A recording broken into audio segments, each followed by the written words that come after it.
Bismillahirrahmanirrahim. Assalamualaikum warahmatullahi wabarakatuh. Baiklah, pada kesempatan ini saya akan menjelaskan mengenai instrumen penelitian dan teknik analisis data. Ini merupakan materi kelanjutan dari sebelumnya. Fungsi dari instrumen penelitian ini adalah sebagai alat pengumpul data dalam penelitian. Dari alat pengumpul data ini bisa dihasilkan data kuantitatif ataupun data kualitatif yang kemudian dapat dikuantifikasi. Jadi ketika Anda nanti dalam proposal penelitian menyusun rumusan masalah, maka rumusan masalah itu harus dicarikan jawabannya. Nah, jawaban dari rumusan masalah tentu akan dapat kita peroleh ketika kita mengumpulkan data-data ya. Jadi untuk mengumpulkan data tentu kita perlu alat pengumpul data. Alat pengumpul data ini bisa menghasilkan data yang jenis skalanya, karena pengumpul data itu, alat pengumpul data itu adalah alat pengukuran ya, atau measurement, mengukur sesuatu. Apa yang diukur bisa mengukur hasil belajar ya, mengukur sikap, kemudian mengukur keterampilan. Nah, karena itu dari data tersebut kita harus tahu kategori dari skala hasil pengukuran tersebut. Nah, jika ada empat skala pengukuran yang diketahui, yaitu yang pertama skala nominal, kemudian skala ordinal, skala interval, dan skala rasio. Kalau skala nominal ini menunjukkan data tersebut, ya, data tersebut memiliki skala kategori tanpa urutan. Contohnya ketika kita menanyakan jenis kelamin seseorang di dalam sebuah angket, misalkan kita nanti akan peroleh data dari gender, laki-laki atau perempuan, atau data pekerjaan, ya, pekerjaan seseorang. Kemudian data wilayah, misalkan dia tempat tinggalnya di wilayah mana. Nah, skala nominal ini tanpa ada urutan, jadi urutan itu apakah nanti yang lebih besar atau lebih kecil ya. Misalkan gender laki-laki dan perempuan memang sering dikoding misalkan 1 atau 2 ya. Laki-laki pakai angka 1, perempuan angka 2. Tapi itu bukan berarti bahwa skala tersebut menunjukkan sebuah urutan atau agama. Islam, Kristen, Katolik, Protestan misalkan ya. Itu biasanya pakai coding. Tetapi itu semua termasuk skala nominal. Berikutnya adalah skala ordinal. Nah, skala ordinal ini menunjukkan perbedaan dengan urutan tanpa kesamaan jarak. Jadi misalkan sikap seseorang terhadap pembelajaran kimia yang kita ukur dengan menggunakan sebuah alat pengukurannya atau menggunakan instrumen penelitian. Nah, ketika dia menyatakan sikapnya suka, tidak suka, ya, kurang suka, itu urutannya itu tanpa kesamaan jarak, walaupun sama sering dikoding, misalkan kalau sangat suka 5 ya, skornya 5 gitu, tapi skor itu bukan berarti sangat suka dengan suka itu sama jaraknya, karena ini sifatnya kualitatif. Nah, kalau skala interval ini urutannya sama. Jadi dari satu titik ke titik lain, dari 1 ke 2, 2 ke 3, 3 ke 4 itu sama. Misalkan IQ ya antara 100 dengan 120 itu jaraknya sama. Berat badan seseorang misalkan ya, berat badan 10 kilo, 20 kilo, 30 kilo itu kan ukurannya sama ya, intervalnya, tinggi badan. Nah, kemudian pengertian yang hampir sama adalah skala rasio. Hanya bedanya di sini skala rasio itu mengandung titik nol mutlak. Jadi misalkan waktu belajar, waktu tunggu, atau ketika kita mengukur laju reaksi ya, laju reaksinya 0, itu bisa berarti dia tidak bereaksi. Nah, Titik nol mutlak ini hasil pengukurannya ini, kalau kita mengukur sesuatu ada nilai titik nol mutlak, maka itu disebut skala rasio. Karena itu berat badan tidak mungkin kan nol mutlak ya. Tidak mungkin ada orang yang berat badannya nol. Nah, kemudian kita bedakan dengan jenis-jenis instrumen ya. Ini jenis-jenis instrumen yang saya jelaskan di sini hanya yang umum saja. Mungkin saja untuk yang khusus itu kan sebetulnya sudah pernah dijelaskan dalam mata kuliah evaluasi pembelajaran. Contohnya tes ya. Tes itu kan jenisnya banyak ya. Ada tes pilihan berganda, tes esai, ya, kemudian isian singkat dan sebagainya. Nah, tes itu adalah alat ukur yang direspon dengan menggunakan pengetahuan dan nalar ya. Ada tes hasil belajar, tes psikologis ya. Tes psikologis ini menyangkut tes IQ, TOLT, GLT ya. Kemudian ada instrumen yang mengukur untuk mengungkap kepribadian. Namanya inventory ya. Jadi misalkan kita ingin mengukur bagaimana gaya belajar seseorang. Jadi diminta responnya berupa kesetujuan atau ketidaksetujuan terhadap pernyataan-pernyataan yang diberikan. Kemudian ada lagi skala sikap, attitude scale ya. Nah, ini alat ukur yang mengukur sikap seseorang terhadap objek, sikap tertentu, benda, orang, peristiwa seperti itu. Selanjutnya adalah angket ya. Instrumen ini untuk mensurvei pilihan atau harapan responden dalam jumlah besar. Formatnya dapat berupa pertanyaan, pertanyaan esai, singkat, pilihan, juga rating scale. Kemudian ada pedoman observasi, ya, pedoman wawancara. Nah, ini juga sudah pernah dijelaskan di dalam evaluasi pembelajaran. Bisa juga masuk kita mengobservasi keterampilan seseorang ya. Nanti dengan menggunakan rubrik penilaian seperti itu. Nah, yang terpenting di sini nanti pada saat pengembangan instrumen, instrumen itu sebelum digunakan harus terstandarisasi ya. Instrumen harus terstandarisasi, yakni teruji secara empirik, baik validitas maupun reliabilitasnya, terutama tes, ya, terutama yang berbentuk instrumen tes. Tes skala sikap, inventory itu biasanya secara empirik dicari dulu validitas dan reliabilitasnya. Minimalnya ketika misalkan untuk membuat instrumen yang terstandarisasi ini, kemudian terjadi hal-hal yang sulit dilakukan karena kondisi, maka minimalnya harus mencapai dulu validitas isi ya, dan validitas konstruk. Bisa diuji dengan menggunakan metode timbangan pakar atau expert judgment ya. Jadi misalkan Anda nanti akan penelitian membuat instrumennya adalah pedoman observasi. Nah, maka ini harus diuji ya, divaliditas dengan menggunakan metode timbangan pakar. Minimalnya ada 3 orang yang memvalidasi ya, atau expert judgment ini minimalnya ada 3 orang. Membuat tes juga seperti itu. Nah, sedangkan reliabilitas instrumen ini diperiksanya melalui uji lapangan atau field trial ya, uji kelayakan. Nah, ciri psikometri instrumen itu biasanya termuat di dalam laporan penelitian bab 3 ya, di bagian metode, maksudnya bab 3 skripsi. Jadi mulai dari instrumen penelitian apa yang digunakan, bagaimana instrumen itu dikembangkan, bagaimana validitas dan reliabilitasnya, itu dimuat di dalam laporan penelitian di bab 3 ya.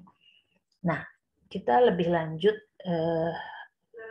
bicarakan validitas instrumen penelitian ya. Validitas instrumen penelitian itu sebagaimana pernah Anda pelajari ya, validitas alat ukur itu menunjukkan sejauh mana instrumen itu mengukur apa yang seharusnya diukur ya.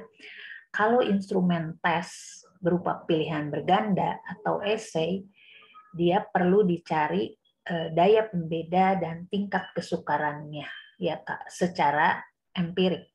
Jadi sebelum dicari validitas secara empirik, maka perlu validitas isi atau tadi yang digunakan dengan menggunakan expert judgment.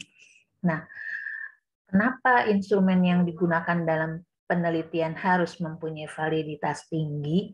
Ya, karena ketika kita ingin menjawab sebuah rumusan permasalahan, jawabannya benar ataupun tidak, ya artinya jawabannya itu bisa dipertanggungjawabkan atau tidak, itu tergantung dari alat ukur yang digunakan atau alat pengumpul data yang digunakan. Jika alat pengumpul datanya tidak sesuai, maka nanti data yang diharapkan juga akan menjadi bias ya, sehingga kesimpulannya juga belum bisa dipertanggungjawabkan validitasnya. Nah, validitas instrumen ini mencakup validitas isi, validitas kriteria, dan validitas konstruk. Validitas mana yang perlu dipenuhi ini bergantung pada tujuan pengukuran.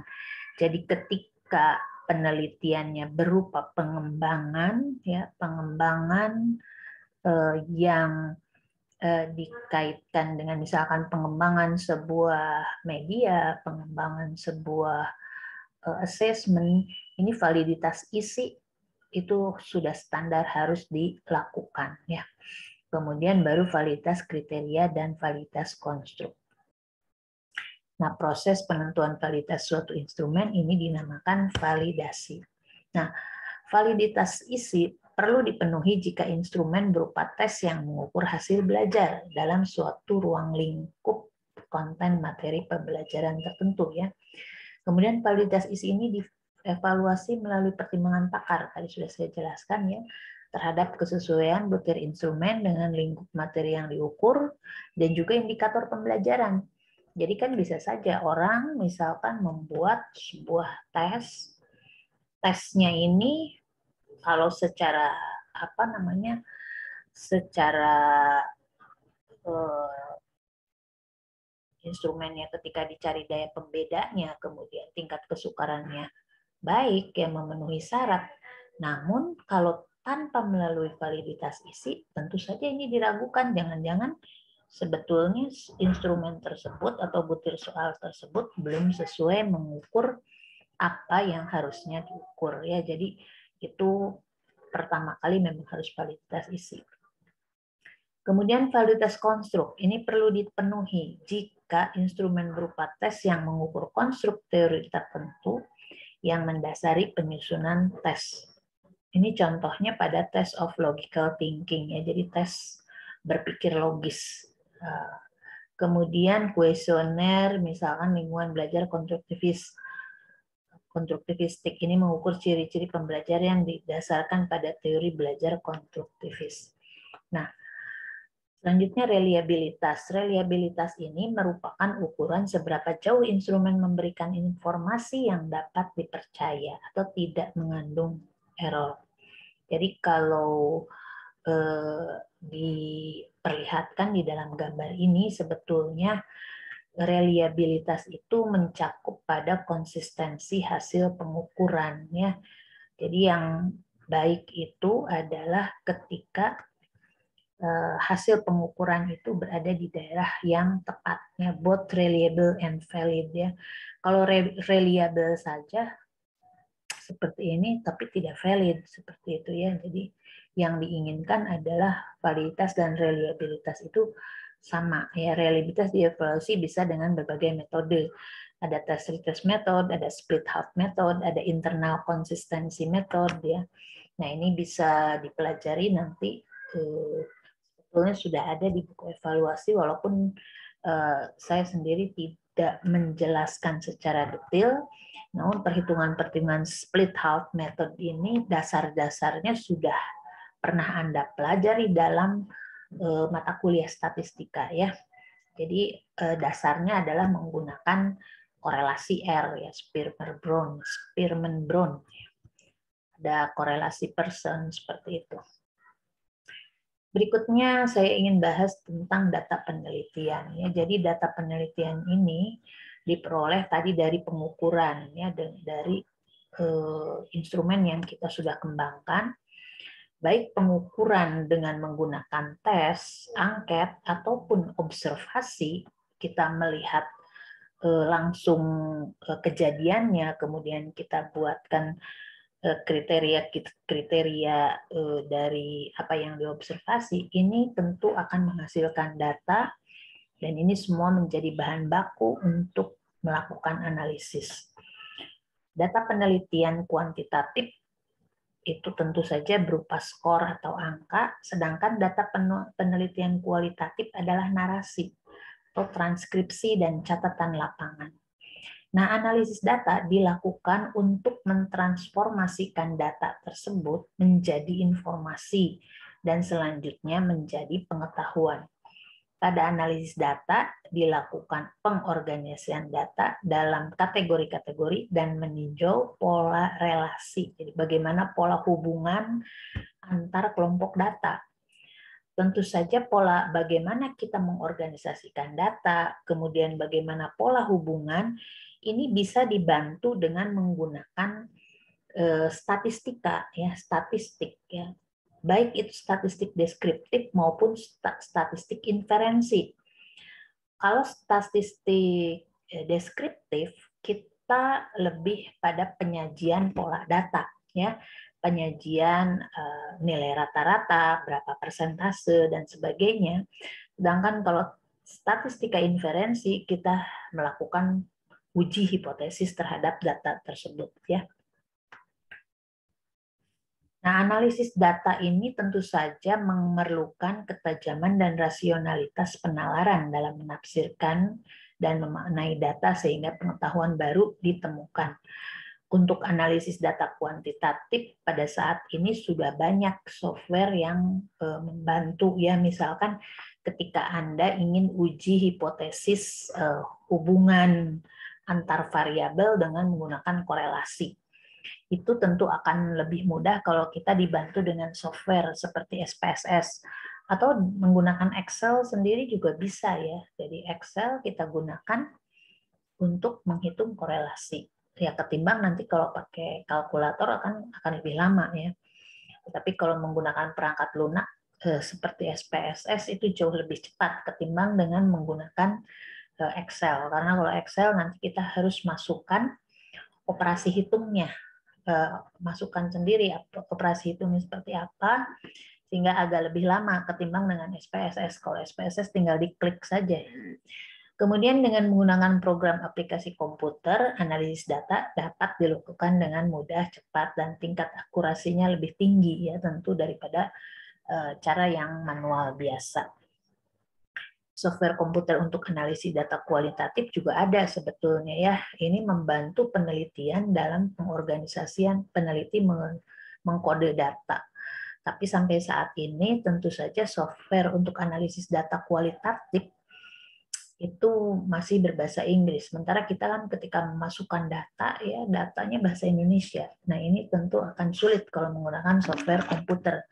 Sehingga pada penelitian-penelitian kualitatif biasanya pengorganisasian dan pengkodean data verbal itu oleh peneliti dilakukan secara manual, tidak seperti kalau data kuantitatif. Jadi ini gambarannya ketika kita mengumpulkan data, ya, dengan menggunakan instrumen yang sudah tervalidasi, ya, dan reliabilitasnya sudah teruji, data dikumpulkan, kemudian diolah datanya, diinterpretasikan. Jadi dari data-data itulah kita peroleh informasi, ya, informasi, kemudian muncullah fakta, dan fakta-fakta ini kita sajikan menjadi sebuah pengetahuan. Kita lanjut dengan bagaimana analisis data kualitatif, ya, dilakukan. Jadi analisis data kualitatif ini mencakup tahap transkripsi semua rekaman dalam bentuk tertulis menjadi data verbal. Bisa di-coding informasinya agar memudahkan untuk dirujuk. Kemudian dikaji secara dalam transkrip data untuk mengungkapkan makna yang diisyaratkan dari data-data yang terkumpul ya. Kemudian hasil analisis data digunakan untuk mengungkapkan makna yang diisyaratkan dari data yang terkumpul. Selanjutnya hasil analisis data ini digunakan lebih lanjut oleh peneliti untuk mereview hipotesis yang selama ini dipegangnya dan mensintesis menjadi konstruk teori yang lebih mapan ya. Jadi kalau di penelitian pendidikan kimia di prodi kita, penelitian itu biasanya gabungan antara data kualitatif dan data kuantitatif. Jadi tidak murni semua kuantitatif, ada juga data kualitatifnya ya, dan tentu ada data kuantitatifnya. Tergantung jenis penelitiannya apa yang dipilih ya. Baiklah, selanjutnya analisis data kuantitatif. Nah, pada analisis data kuantitatif, ini tahap meliputi perekaman data, pengorganisasian data, bisa menggunakan tabel dengan tabulasi, kemudian didisplay dalam bentuk visual. Bentuk visualnya bisa dipilih salah satu, apakah mau pakai tabel, mau pakai grafik, kalau pakai diagram pencar, diagram pie, ya, atau yang pie itu yang lingkaran, ya, kemudian atau dengan menggunakan visual lain. Kemudian dari data itu ya, dari tab yang sudah disajikan dalam bentuk tabulasi itu diinterpretasikan. Kalau statistik deskriptif kita biasanya gunakan hanya dengan menggunakan tabel, grafik atau diagram. Kemudian diinterpretasikan. Namun jika ingin dihasilkan informasi yang lebih meyakinkan untuk mendeskripsikan profil data, ya, maka dilakukanlah uji hipotesis. Ya. Jadi deskripsi profil data yang tadi rata-rata, median, modus, variabilitas itu yang sudah dideskripsikan dalam bentuk tabel, dilanjutkan dalam bentuk pengujian hipotesis. Nah, pengujian hipotesis ini tentu harus menggunakan statistik ya. Statistika. Jadi penggunaan prosedur statistik dalam analisis data penelitian kuantitatif tentunya akan meningkatkan kecermatan penafsiran data dan penarikan kesimpulan. Prosedur statistik yang digunakan itu tergantung pada desain penelitiannya, ukuran sampel, dan jenis data yang dianalisis. Kalau misalkan rumusan masalahnya adalah bagaimana peningkatan hasil belajar siswa setelah melalui pembelajaran kooperatif misalkan, maka seorang peneliti ketika dia ingin mengetahui bagaimana peningkatan, artinya dia harus mempunyai dua data hasil pengukuran, yaitu data sebelum diterapkan model pembelajaran dan sesudah diterapkan diaplikasikan model pembelajaran. Jadi harus ada data pretest dan data post-test seperti itu ya.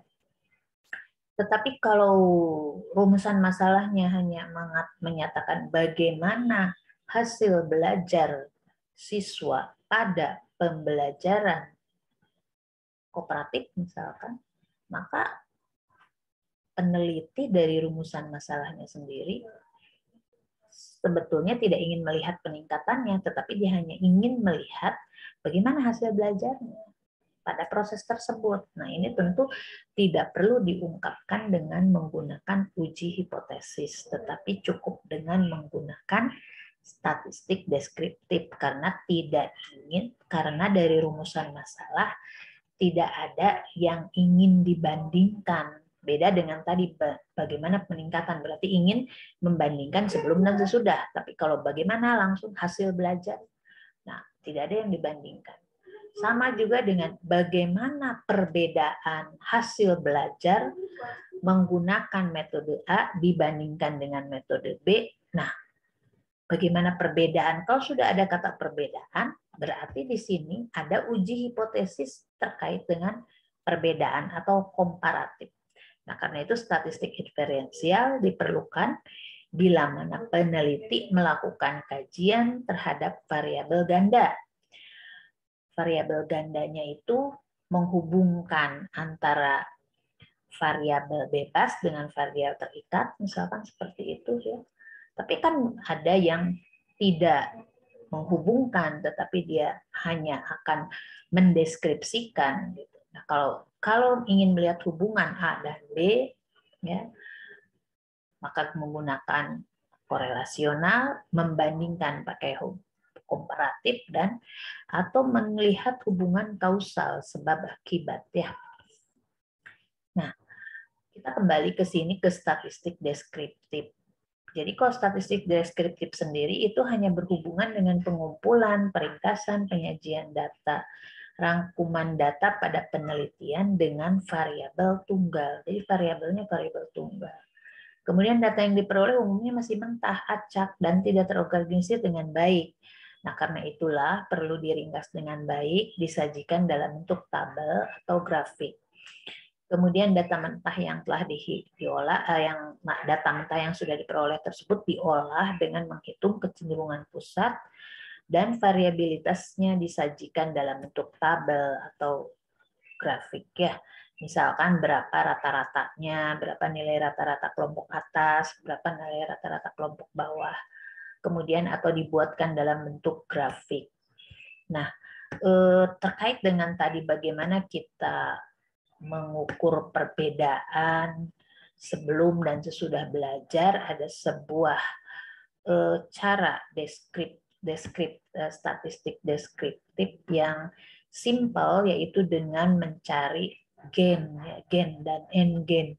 Ini biasanya teknik dengan menggunakan gen dan n-gen ini ketika yang diteliti itu sampelnya terbatas gitu ya, dan peneliti sendiri hanya ingin mendapatkan gambaran bagaimana peningkatannya, tetapi tidak bermaksud untuk menguji secara signifikan.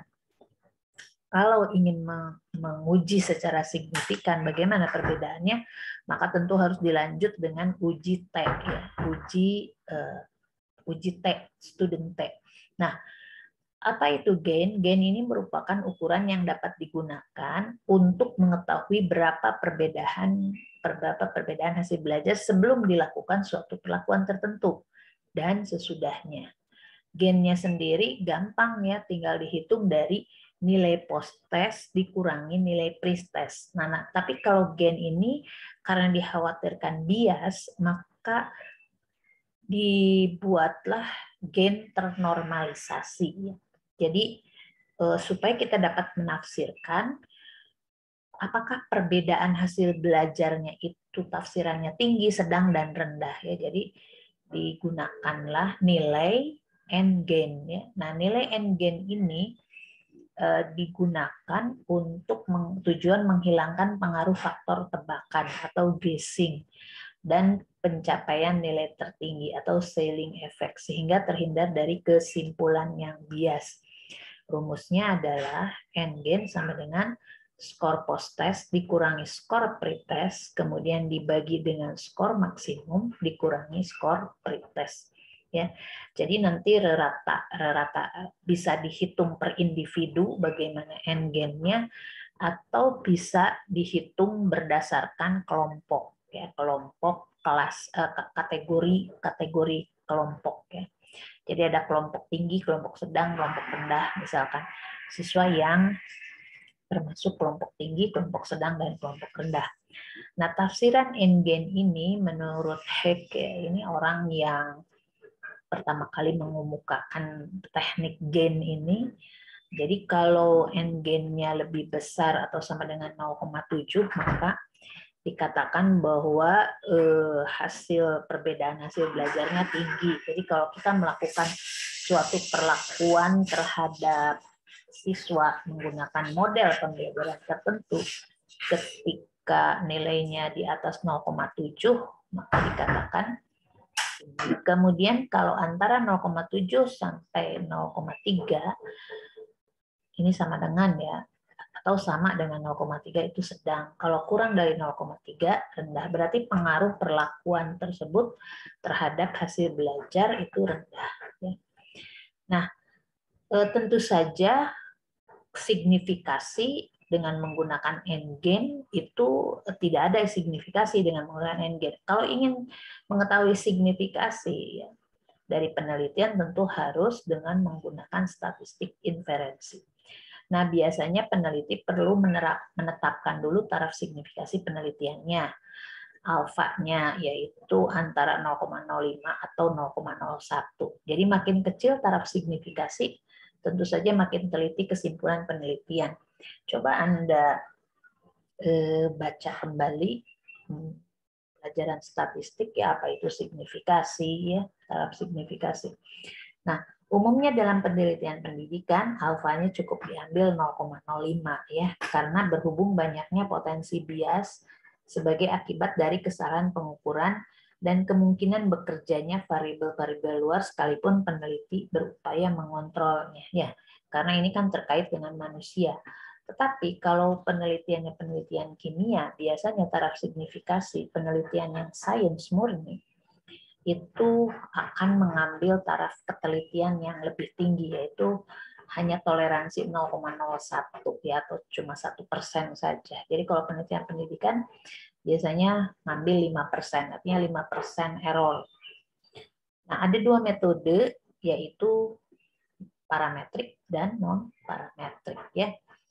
Jadi kapan kita memilih apakah kita menggunakan statistika parametrik atau non-parametrik? Ini tentu saja dilandasi oleh adanya asumsi kita terhadap sampel yang kita gunakan. Jadi untuk parametrik maupun non-parametrik, sampelnya sama-sama harus diambil dari sampel yang acak. Nah, ini juga kalau kita mengambil sampel seadanya, misalkan kan kalau mau penelitian biasanya mahasiswa ambil satu sekolah, kemudian satu sekolah satu kelas. Nah, apa alasan dari peneliti untuk mengambil sekolah tersebut? Biasanya bukan berdasarkan acak ya. Kalau acak itu kan berarti kita menetapkan dalam satu wilayah, misalkan kita ingin menerapkan penelitian kita di wilayah Jawa Barat. Sekolah mana yang akan kita tuju sebagai sampel penelitian, maka kita harus memilih secara acak. Jadi semua nama-nama sekolah negeri, misalkan ya Madrasah Aliyah Negeri, kita kocok ya nama-namanya dalam kertas, digulung, kocok, kemudian keluar namanya. Satu nama, misalkan MAN 1 Kota Bandung. Nah, MAN 1 Kota Bandung itu adalah hasil dari sampel acak. Tapi kalau misalkan pengambilan sampelnya kita menuju ke MAN 1 Bandung adalah karena karena sekolah tersebut dekat dari rumah atau karena kenal dengan gurunya, maka itu bukan disebut sampel acak, tapi sampel apa adanya ya. Jadi tidak termasuk sampel acak ya. Nah, jadi kalau pakai parametrik dan non parametrik sama, sampelnya harus sampel acak. Jadi tidak kita tentukan berdasarkan perasaan kita sendiri atau kebutuhan secara subjektif, tetapi harus dilakukan prosedur-prosedur dalam pemilihan sampel. Kemudian yang kedua, ketika kita membuat instrumen penelitian, data yang diperolehnya ini termasuk skala pengukuran yang mana? Kita kalau hasilnya adalah datanya itu skala pengukurannya interval atau skala rasio, maka boleh menggunakan parametrik. Tetapi kalau hasilnya nominal atau ordinal, maka harus menggunakan non-parametrik. Ya, jadi interval rasio. Jadi tadi seperti tes hasil belajar itu kan interval ya. Tetapi kalau angket tentu saja tidak bisa menggunakan parametrik, harus dia pakai non parametrik. Kemudian pertimbangan yang ketiga adalah distribusi data. Jadi harus diuji dulu. Kalau dia misalkan memang interval, datanya adalah skala pengukuran interval rasio, Namun setelah dilakukan uji normalitas, ternyata datanya tidak normal.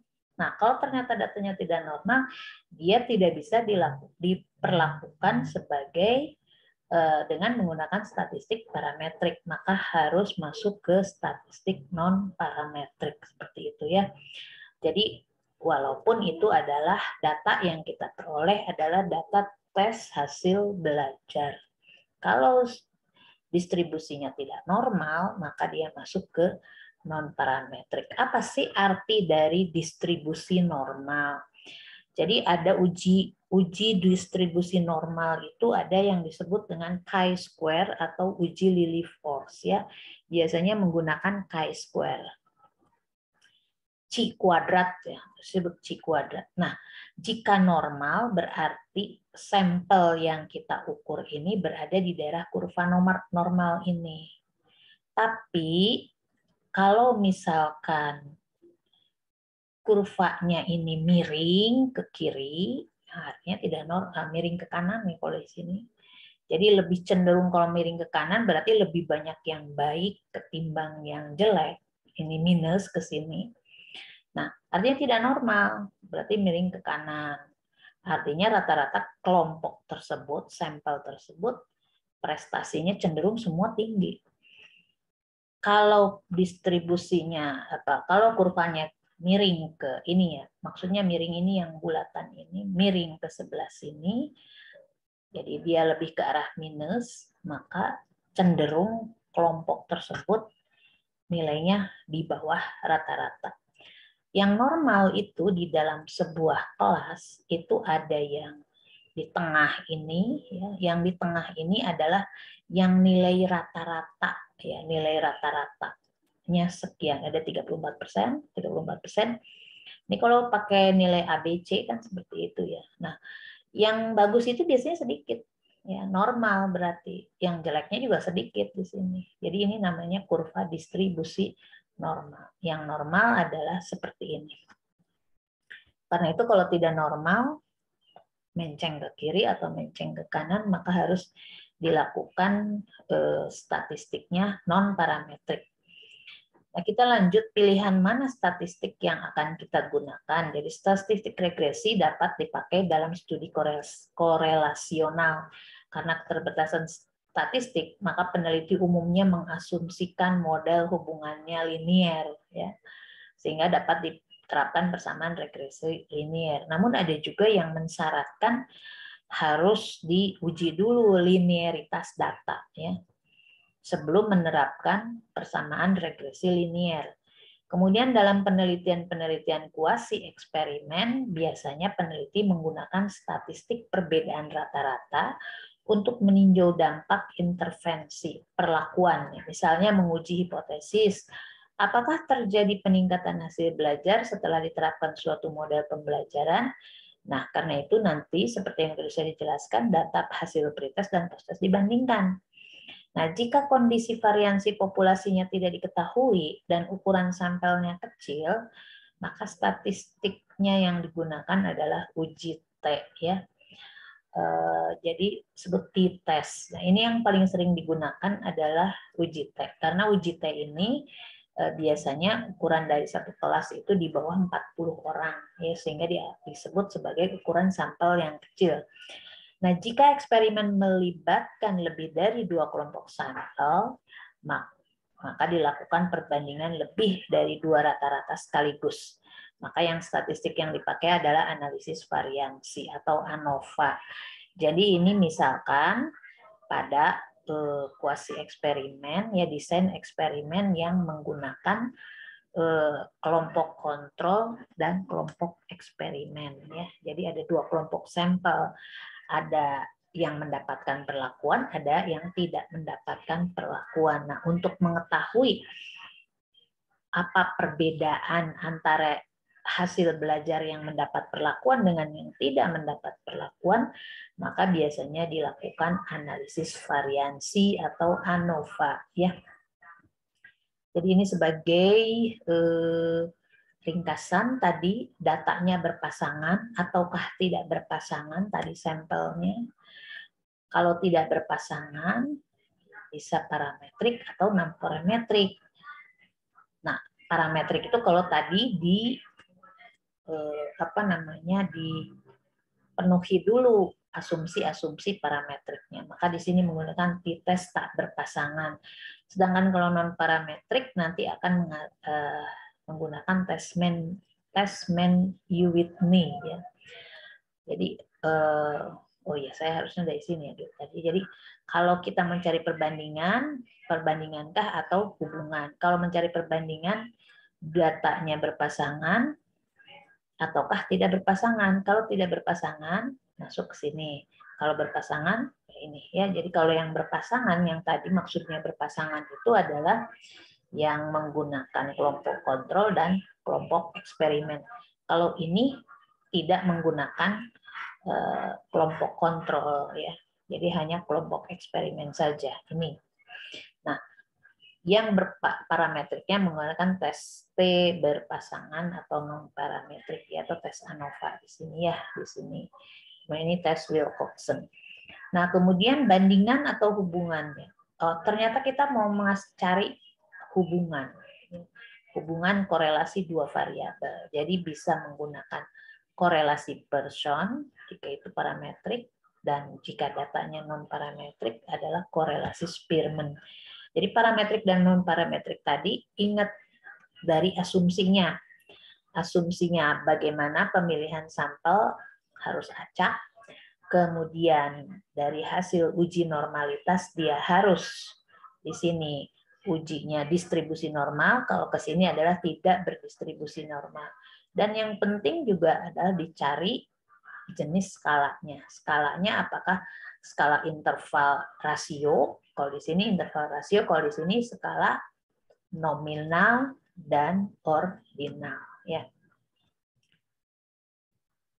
Oke, ini contoh memilih prosedur statistika berdasarkan banyaknya variabel ya. Jadi ada yang 2 variabel atau lebih dari 2 variabel untuk korelasi ya.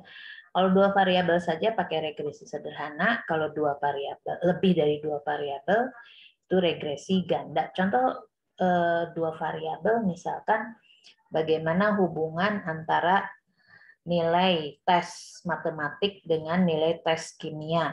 Itu kan 2 variabel, tes matematik dan tes kimia. Hasil ujian matematik dan kimia. Ada nggak hubungannya? Nah, kalau regresi ganda, variabelnya nambah lagi 1. Tes matematik, bagaimana hubungan antara tes matematik, tes kimia, dan tes fisika misalkan ya. 3. Berarti ada regresi ganda. Kalau bandingan tadi yang uji T, apakah grup, ada 2 grup atau lebih dari 2 grup ya. Jadi yang lebih dari 2 grup ini bisa menggunakan. Oke, berikutnya ini ada beberapa suplemen ya. Sebetulnya ini beberapa sudah saya jelaskan supaya jadi kriteria dan langkah metode ilmiah dalam penelitian ini. Kalau kita lihat di sini langkah-langkahnya mengulas dari yang sebelumnya, bagaimana kriteria dari metode ilmiahnya atau metode penelitian. Metode penelitian ini kan berdasarkan metode ilmiah. Jadi langkahnya seperti ini. Kemudian alur pikir dari penelitian pendidikan. Ini secara keseluruhan nanti akan dibahas dalam proposal penelitian. Slide-slide berikutnya ini yang terkait dengan jenis-jenis dari analisis data kuantitatif. Silakan dipelajari dulu sendiri, karena memang di kimia itu jarang sekali kita menggunakan analisis data yang rumit ya. Uji korelasi, paling uji korelasi 1 faktor ya, uji korelasi 2 variabel. Kalau itu pun menggunakan uji statistik, menggunakan statistik inferensi. Sebetulnya lebih banyak menggunakan statistik deskriptif ya. Jadi ini hanya mengenalkan saja pada Anda. Ini adalah slide yang merangkum dari semua slide yang sebelumnya yang tentang analisis data kuantitatif ya. Kemudian kalau analisis data biasanya kita menggunakan data data kualitatif kemudian dikuantifikasi. Contohnya seperti ini ya. Jadi misalkan menghitung persentase dari tiap kategori ya. Ini biasanya dalam misalkan ketika Anda uji kelayakan dalam media ya, media pembelajaran yang Anda buat. Nanti ada hasil uji kelayakan itu kita cari dia termasuk kategori apa ya. Nanti Anda bisa sebetulnya pengolahan data mana yang cocok untuk dilakukan oleh Anda ini bisa dipelajari dari skripsi-skripsi yang sudah ada. Jadi dilihat rumusan masalahnya seperti apa, instrumen penelitiannya apa saja yang harus dikembangkan, bagaimana cara pengumpulan data, kemudian bagaimana pengolahan data itu bisa dipelajari ya dengan tipikal yang sama. Yang saya jelaskan adalah secara umum. Sekiranya itu saja yang saya sampaikan untuk materi ini. Nanti berikutnya adalah Anda harus mengerjakan ujian tengah semester. Saya cukupkan saja untuk rekaman ini. Wabillahi taufiq wal hidayah. Wassalamualaikum warahmatullahi wabarakatuh.